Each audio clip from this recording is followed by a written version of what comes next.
वालेकुम फ्रेंड्स, कैसे हैं आप लोग। उम्मीद करती हूँ आप लोग सब अपने घरों में खुश और आबाद होंगे। तो जी फ्रेंड्स, मैं हूँ नादिया इरफान और मैं लेकर आई हूँ आज आपके लिए एक नया ब्लॉग। आई नो कि आप लोगों को जो आवाज आ रही है वो थोड़ी सी डिस्टर्ब कर रही हो शायद, क्योंकि लेकिन मैंने मजबूरी में ये स्टैंड फैन को चलाया है। आज आप यकीन करें, पूरा दिन हो गया है, मुझे इतने पसीने आ रहे हैं। अभी भी आपसे मैं बात कर रही हूँ, मुझे पसीने आने शुरू हो चुके हैं। हालांकि मैं स्टैंड फैन बिल्कुल मैं अपने मुंह पे लगाकर बैठी हूँ।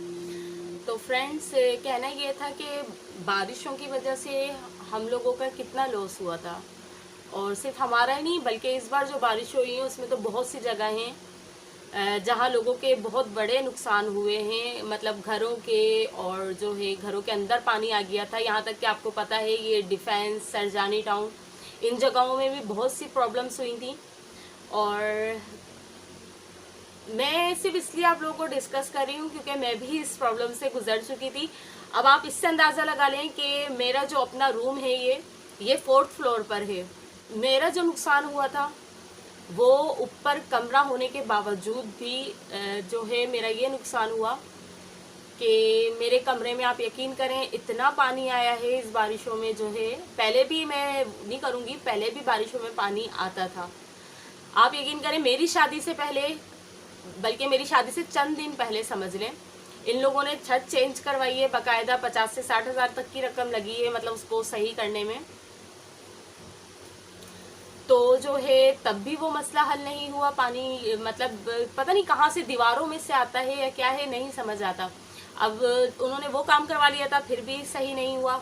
उसके बाद जो है लीकेज वाले, मेरी शादी के जो चंद माह बाद ही बारिश हुई थी, तो जो है लीकेज वालों को बुलाया, उन लोगों ने जाकर छत पे वो सही किया। अब जाहिर सी बातें, देखें, जब बारिश होगी, पानी पड़ेगा, तभी तो हमें पता चलेगा ना कि हमारा काम ठीक हुआ है या नहीं।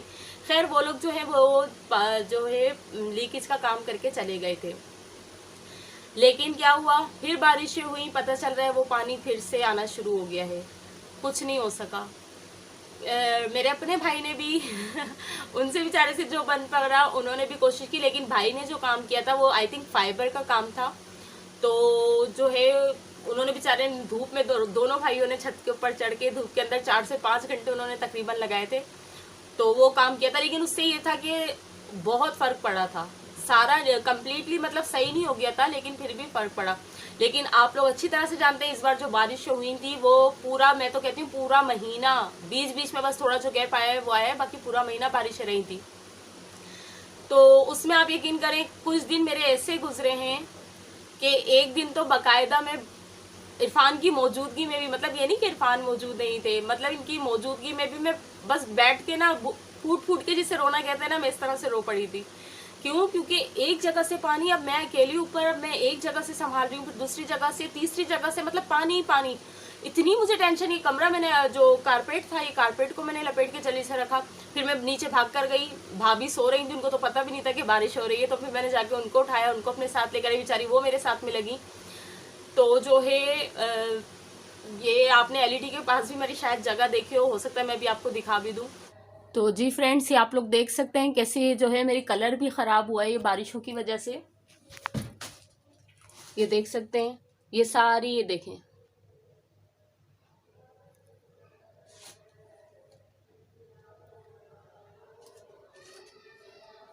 ये सब सिर्फ और सिर्फ, ये आप लोगों को देखें, शायद निशान नज़र आ रहे हो दीवारों पे, ये सब पानी के निशान हैं। और ये ऊपर देख सकते हैं,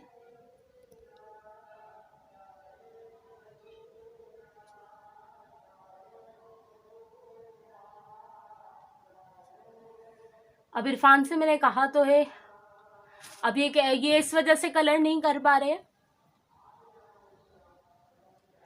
ये कह रहे हैं पहले अब छत दोबारा से सही करवानी पड़ेगी, उसके बाद जो है तो फिर एक ही बार कलर होगा। अब देखें अब ये काम कब होता है हमारा। कि मेरा अपना कमरे का जो कलर है वो सारा खराब हो चुका है वो। और आप यकीन करें, पानी हर जगह से आ रहा था कि मैंने बाकायदा, मेरे बर्तन कम पड़ गए थे, मतलब हर जगह पे मैंने बर्तन रखे थे। और ये जो सामने ऊपर आपको मचान नजर आ रहा होगा, ये तो जो है इस मचान के अंदर भी बाकायदा इतना पानी आ रहा था कि हमने बड़े बड़े टब उठाकर जो है उसमें रखे थे। तो और मेरे जहेज के बर्तन जो कि मैंने शायद बहुत कम इस्तेमाल किए हों, वो बर्तन मैंने उठाकर, बड़ी बड़ी पतीलियाँ थी, छोटी थी, वो भी मैंने इस पानी के चक्कर में उसको इस्तेमाल किया कि आप यकीन करें मेरे सारे बर्तन जो है, जाहिर सी बात है उसमें कितने दिन तक बारिश होती रही थी, वो पानी उसके अंदर जा रहा था, वो पानी जाते जाते जो है वो सारे पतीलियाँ ख़राब हो चुकी। प्लस ये कि मेरी अपनी अम्मी घर, भाई की शादी जब हुई थी तो अम्मी ने शिफ्टिंग कर ली थी उधर फोर के चुरंगी की तरफ जो होता है ना, अब वहाँ सरजानी, वहाँ अम्मी लोग चले गए थे कुछ टाइम के लिए। और आप लोगों को पता है वहाँ पर फिर क्या हाल हुआ था पानी का। हम लोग तो फिर एक कमरे में इतना रो रहे थे कि सिर्फ कुछ जगहों से पानी, उनका तो पानी अंदर। और हम लोगों को मेन चीज़ सबसे ज़्यादा हमें दुख हुआ, अफसोस हुआ, वो हुआ मेरी अपनी भाभी, बड़ी भाभी जो हैं, उनका बेचारी का फर्नीचर पूरा ख़राब हो गया। मतलब आप इससे अंदाज़ा लगाएं, तकरीबन हफ्ता 10 दिन उनका जो फर्नीचर, बेड तक पानी बकायदा आ चुका था उनके। और सबसे ज़्यादा अफसोस इस बात का था कि उनकी शादी को भी 7-8 महीने ही हुए थे, और इन 8 महीनों के अंदर जो है उनका फर्नीचर बेचारी का पानी में ही, मतलब जो है नीचे से पानी में ही डूबा रहा।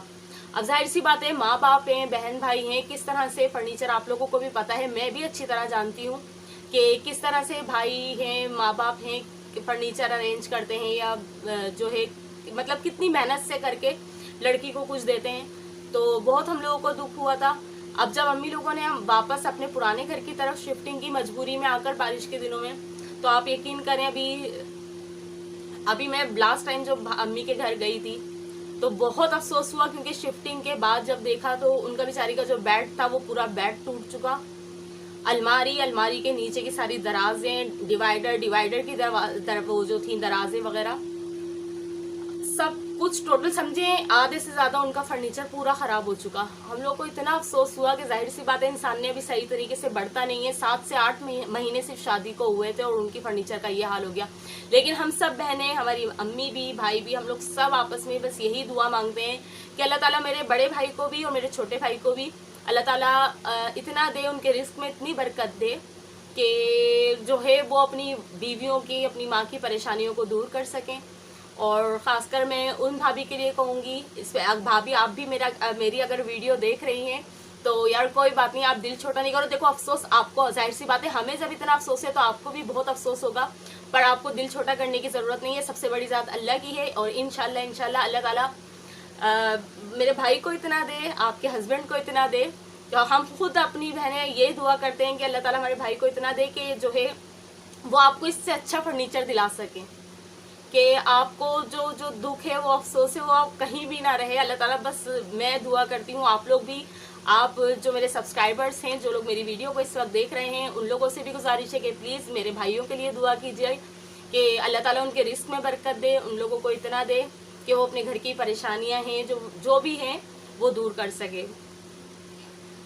तो बस ये आप लोगों से सिर्फ शेयर करना था, और अल्लाह का लाख लाख शुक्र है कि वाकई मेरे दोनों भाई बहुत अच्छे हैं, बहुत कोऑपरेटिव हैं हर मामले में। तो लेकिन सिर्फ जो बात आपसे डिस्कस, किसी दिन मैं अम्मी के घर जाऊंगी ना, तो फिर मैं आपको, अम्मी का खैर, अम्मी का बेचारी का छोटा सा घर है, 2 कमरों का घर है, लेकिन 2 कमरों का सही, लेकिन अल्हम्दुलिल्लाह अल्लाह का लाख लाख शुक्र है, उन 2 कमरों के घर में ही हम सब बहन भाई, हमारी भाभियाँ, मेरी माँ, हम लोग सब माशाल्लाह से हंसी खुशी रहते हैं।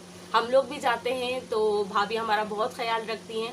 बस कहीं कहीं हम थोड़ा सा घर देख के ना दिल दुखता है कि बस अल्लाह ताला बस इनके भी हालात बदल दे थोड़े।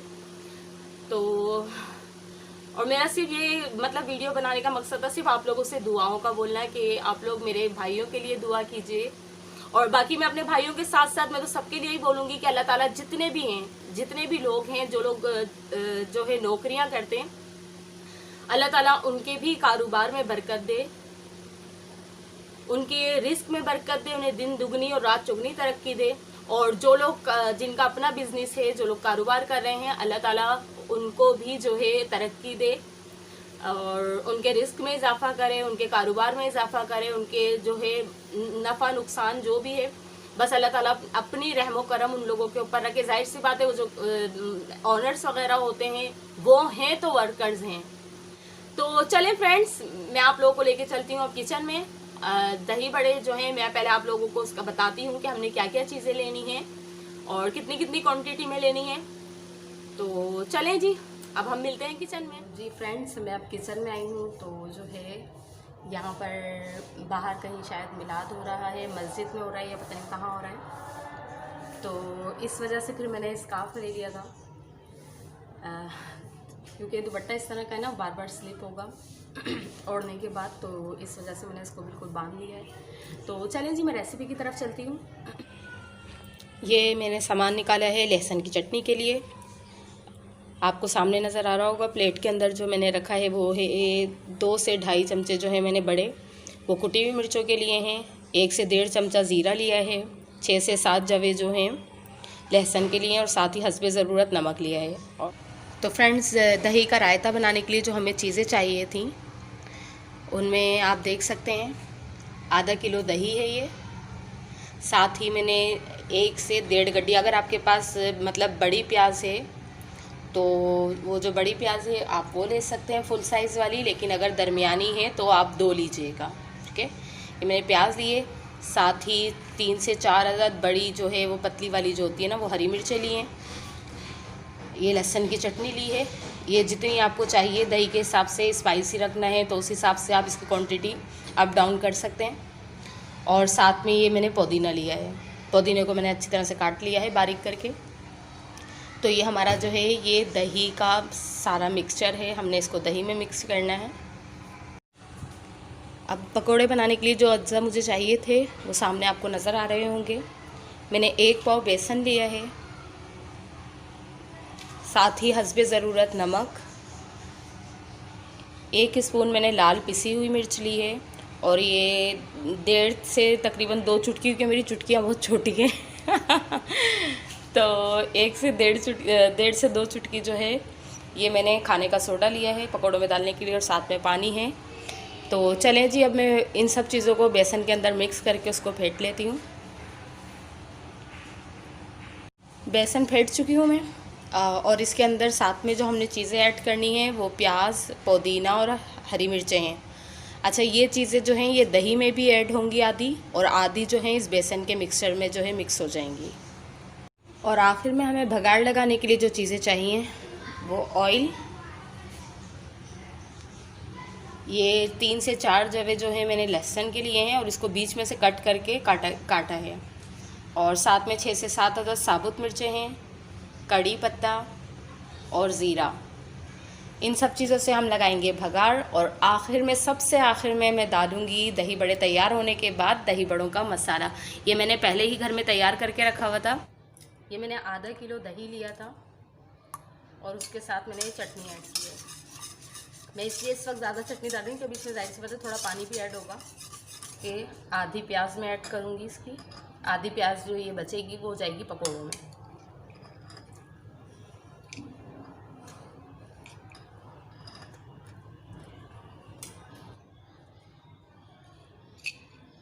ये देखें, ये आधी प्याली हमने हरे पुदीने की ले ली, और हरी मिर्चें थोड़ी सी लीजिएगा बस।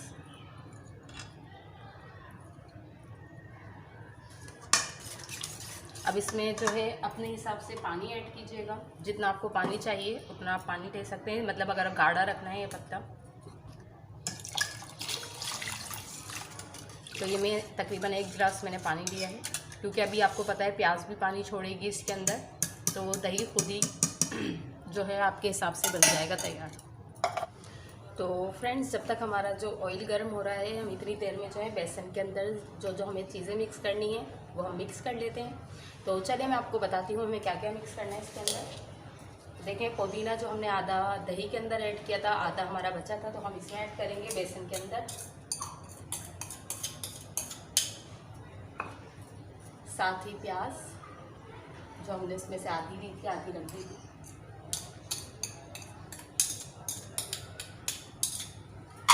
और आखिर में हरी मिर्चें।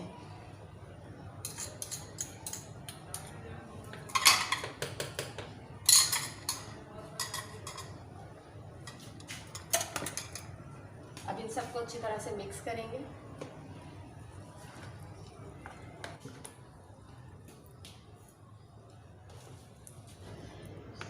बिस्मिल्लाह।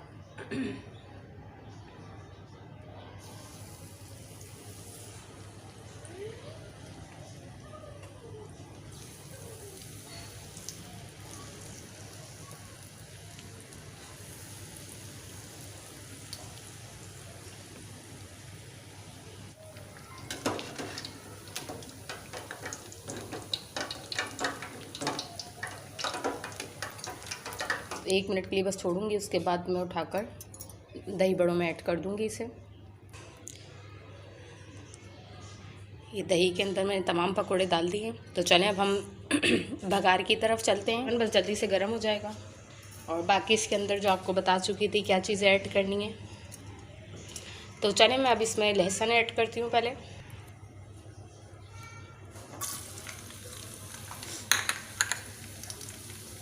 ये मैंने लहसुन जो है ऑयल में ऐड कर दिया है। अब साथ ही इसके मैं साबित मिर्चें हैं वो भी ऐड कर देती हूँ।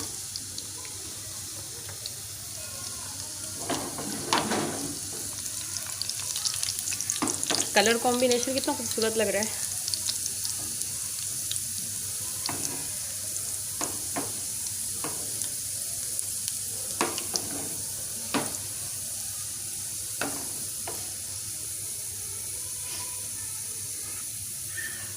अब साथ ही इसमें शामिल करती हूँ कड़ी पत्ता और ज़ीरा।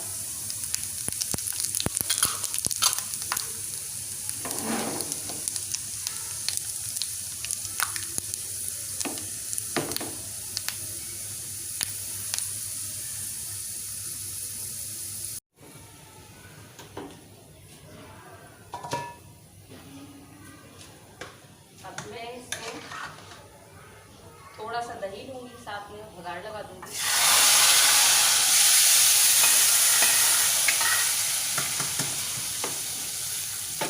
तो ये हो चुके हैं जनाब हमारे दही बड़े तैयार। और सच बताऊँ तो इसको सबसे ज़्यादा जो मज़ा आता है वो स्पून के साथ खाने में बहुत मज़ा आता है।